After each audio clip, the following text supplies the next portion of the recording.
Good to see you. Thanks, Harold. What made you decide to do this poll? You don't trust all the other polls that have been coming? Well, we thought it was a good way to generate some discussion and bring some ideas into the debate. It was really based on something historically we had done back in 1992, when the city was in a real state of crisis. You know, we were hemorrhaging jobs, crime was high, the education system was a mess, and we polled with the Harris people and created a special issue of City Journal, which generated some ideas about that poll. And I remember when we did the conference, we had Rudy Giuliani in the audience, and he took notes. And about 12 years afterwards, when we gave Rudy an award, he had the same special issue of City Journal in his hand, which was marked up.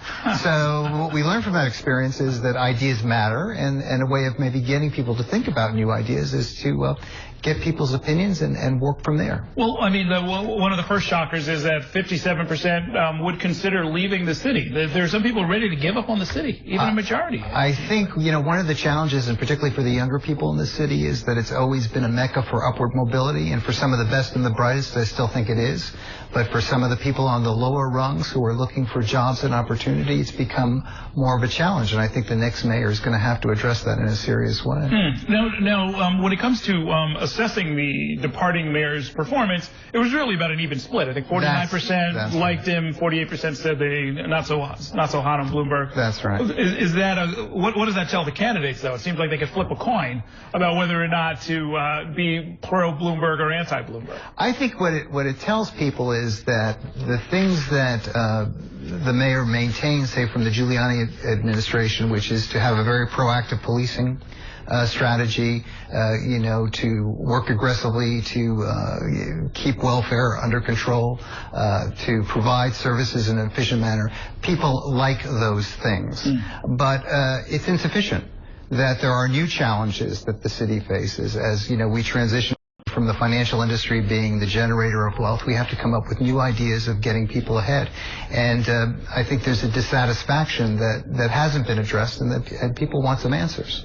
And one of the things you looked at is proposals on education and the like. Right. And by and large, people seem to like the current mayor's approach to crime and even to education, right? People seem wedded to choice in some of the reforms that he's put in place. I really would like to emphasize, because generally they're very supportive of the police department. About 65%, you know, feel the police department is doing a good job.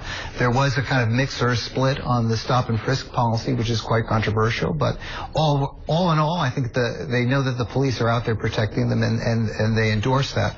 On education, it's really even more remarkable. 86% of our voters surveyed said that parents should have more choices in terms of the kinds of schools that are out there, and that I think would include the charter schools. And then when we got down into the subtext, we found many of the things that happen in charter schools are things that they also endorse, such as allowing principals to hire and fire teachers, to extend the school day, and to both in terms of hours and in terms of days, and also to link the performance of teachers with the rewards they get. So on a majority of those major issues of the Bloomberg reform agenda in education, there seems to be a real interest in supporting that effort. Now when you put forward these findings, and when you talk about, I mean, Manhattan is always doing forums. Are the mayoral candidates kind of sitting in the back taking notes? Are they getting plugged into this stuff? They're certainly open to doing that. What we'll probably do is a series of panel discussions where we'll have experts from, you know, both sides weigh in on these issues, but then we'll have a special forum in the end where we will invite the mayoral candidates to come in and hear what we have to say. So we would encourage them all.